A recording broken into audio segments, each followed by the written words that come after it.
intro kind of looks like Tron, sort of, you know? I don't know, like Boxer has like one key and it just like becomes a whole keyboard. Anyway, here, down at the bottom of the map, the bottom right, is our Zerg player from the team Startail.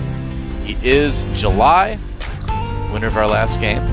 And up at the top right part of the map, we have, of course, the Emperor himself, Slayer's Boxer, sending out 2 very early SCVs. What's the plan? One's going to scout, one's going to make a barracks, it looks like. Nope, just a supply depot. I'm actually just imagining things. I'm like, oh, are we going to see some sort of like early 2-racks or something? Is he going to make his barracks even earlier because of the patch changes? I've been waiting for someone to do that, but nobody has quite yet that I've seen. No, we're not playing on patch 1.1, so you still have to have a depot. Or actually, when did they make that change? Was like that 1.1 or 2, right? Yeah, I believe it was like early on in the life of StarCraft 2. Oh, there will be a forward barracks. Okay, this is more like modern day StarCraft 2 Slayer's Boxer here. He likes to proxy those barracks. Is he going to get a second one? He did build it on 11, I believe, so he might just be going for that double 11 proxy racks. That's exactly what he's doing. Double proxy racks. And he doesn't actually know where July Zerg is that I'm aware of, but he's going to find out here soon. Now, it actually is a big deal if he checks for the Overlord going into his base, because July Zerg can now see, and July Zerg's actually going to show him the Overlord, so Boxer now knows exactly where July Zerg is located. Yeah, that's good for Boxer. And you know what? I mean, despite the nerf increasing the barracks build time by 5 seconds, that's 5 StarCraft seconds. So that's like not even 5 real seconds. So honestly, it doesn't really make a big difference in terms of timing. It doesn't really change a whole lot, to be honest with you. So July Zerg actually went for hatchery first. His spawning pool is only about a quarter complete. He finally sees with a drone that there's no barracks there. July Zerg knows exactly what's up. Boxer is famous for this kind of play. This kind of aggressive, almost cheesy play with forward barracks and crazy bunkers and that kind of thing. He's got the micro to back it up too. I mean, that's one of the things that Boxer always does really well. Drones coming out to try to defend. This is a good response by July. You need to pull at least 6 drones. He's got 7 right there.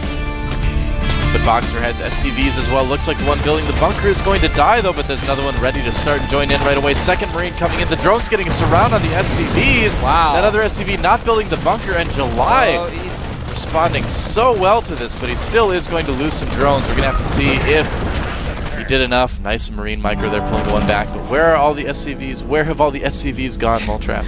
Yeah, really good micro by both players. Oh, the one last SCV does get picked off there. Yeah. And Boxer may just, I'm not sure what he's going to do. He may just go home with this. The spawning pool is out, so a ton of Zerglings are being traded right now. Well, look at that. Really good timing for Boxer to pull back like that, because he did know that the Zerglings would come around then. Canceled 75 minerals. Now we know. Now we know. So. And this is actually a very precarious situation for Boxer, because those barracks are in the middle of the map. He can't wall with them. Yeah, he's also supply blocked. That doesn't really help either. So he has to kind of just keep making more Marines in a defensive way, just because he knows that the Zerglings might come out. And now he's going to go home. I think that's the best idea, is just to make a depot wall to have his Marines behind. Yep. But is July going to let him get away with it? I don't know. Those Zerglings look like they want to run to the base. Can Boxer wall it off in time?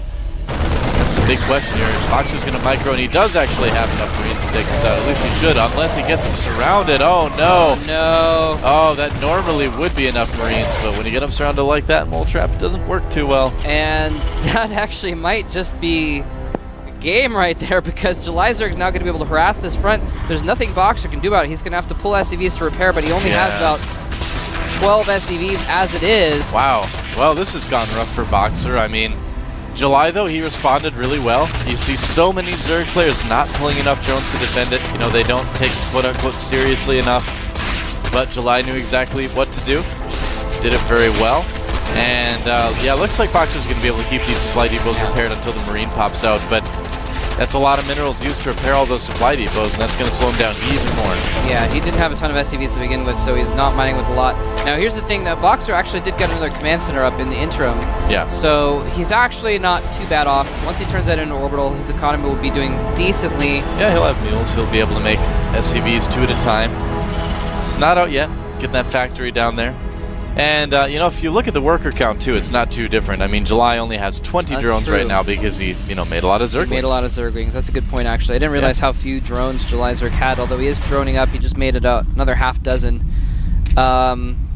Yeah, so it's going to be up to Boxer to make something happen here. He's got to probably just get a few units, try and move down the ramp, and be really, really cautious about taking his second base. Now the thing is right now is that by doing this, Boxer has been kind of forced into a very standard TVZ again. Although low, it doesn't look like he's going to do that because he is making 2 factories right now. So forget standard mole trap. He's going to do something a little bit crazy, a little bit different. See if he decides to actually full-on mech or if it's going to just be a lot of siege tanks. He's getting combat shields right now, so I can see him even getting blue flame hellions too. Yeah, he might do that. We'll see what he does with this tech lab. He does have that. Yeah, he is getting hellions. Yeah. Yep, blue flame hellions. He knows that July is concentrating on making a lot of links to defend. No roaches, so marine blue flame hellion could actually do quite well against that. Yeah, here's the thing. People are, talking about how with the patch, the blue flame hellions don't do as much damage, and so they don't two-shot workers anymore. But they will still two-shot Zerglings. So it actually, the upgrade does actually make a difference against Zerglings. Yeah, and if you are going back and you get that armory, you get +1 weapons, and then they do two-shot drones and probes as well. So yeah, the blue flame nerf really made TVT better, I think, in terms of that it just won't end to a random lucky blue flame hellion drop anymore. But it didn't really have a big impact on TVP and TVZ, which is perfectly fine. I don't think hellions really needed to be nerfed in those matchups, but we'll have to see what the community says about that mole trap. That is indeed the case. That's right. Baneling Nest on the way for July Zerg as well as a lair. Once you get those July mutas out, yep, there's a Spire immediately. You can see it on your production tab. I'm not just making things out. Look at that crisp inject timing from July. The Queen was already barfing larva out as the old larva popped off. That was really good. Barfing larva out? Barfing larva. That's what they do. They kind of hurl the larva onto the hatchery. That's where they come from, right? Do you think anyone would believe us if we actually did make stuff up?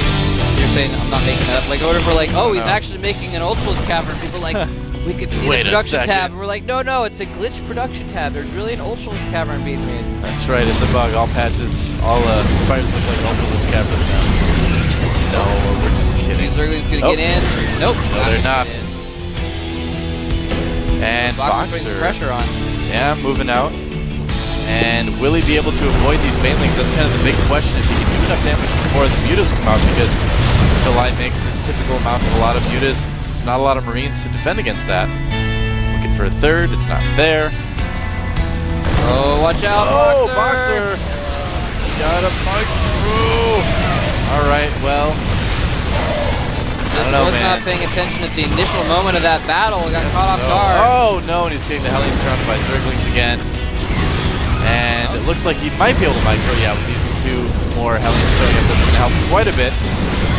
And the Marines go! Really see the range on the Baneling explosion right there. And so, Boxer, I mean, he could just try to barge in and kill some drones if he wants to, but that attack just didn't go very well. Now he needs to worry about the mutas that are on the way. Yeah, he didn't do very much with the initial attack. He actually lost that first battle, but then he actually microed really well and was able to come out about even in that whole exchange, I would say. But yeah, now he doesn't have anything to deal with these mutas. Yeah, he's lucky that the hellions didn't get found right there too. Stim on the way for Boxer, putting up a couple turrets. And yeah, I don't know what Boxer's really going to be trying here. He's going to be losing more SCVs and mutas. It's just not going well right now. July's defending his base very well. He just can't get in there with the hellions to do really any damage. Boxer's depending on trying to do some damage with this because he's not really having a good time defending his main at all. Hoping to get some damage done. He is getting some drone kills here. Yeah, but is it going to be enough? No, there's mutas just wrecking the main of Boxer, and at this point, Boxer's not just going to be, he's just not going to be able to make enough Marines, really. Yeah, he really needs to get out a Thor, but he can't even afford it right now, so he's not even trying to make one. I take it back. It looks like he might have enough Marines there. Yeah, with the links coming in, they get in. That will be the end of the game. More mutas showing up. GG, there it is. GG. And that was a rough couple games for Slayer's Boxer. He just got owned by Startail July. Yeah, he definitely got outplayed there. Tried to go for attacks at just the wrong moment.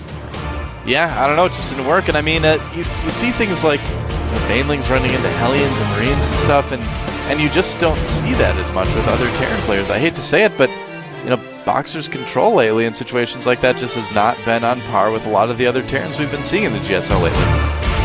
I think he got caught off guard a little bit as well. He wasn't expecting a battle to happen, and so he was probably back in his base trying to prepare for the mutas, and he didn't expect him to actually go out with banelings and lings at the same time. So wasn't paying too much attention, unfortunately, at the crucial initial moments of that battle. That's what happens when you sit on creep and don't do anything. Yep. So looks like we're going to have Boxer versus Naniwa coming up next. This is Naniwa's time to shine. He wants this win so badly.